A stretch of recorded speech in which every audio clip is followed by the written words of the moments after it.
Today I'm going to take you guys inside. We are in South Philadelphia working on a service call. Let's go inside and see what's going on today.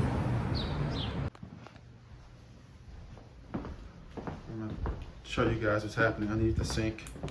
The space is definitely tight.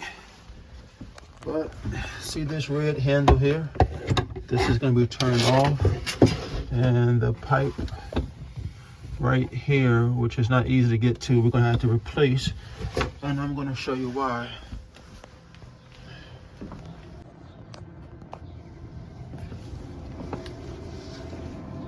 The outside hose faucet, this here has leaking, so we're going to be replacing this today. I just want to show you guys, even with a frost-proof valve, you see the pipe is still split. So make sure in the wintertime, or better yet, before it starts to get cold, turn the valves off before it goes to the outside faucet, so that we're not doing repairs to your frost-proof valves.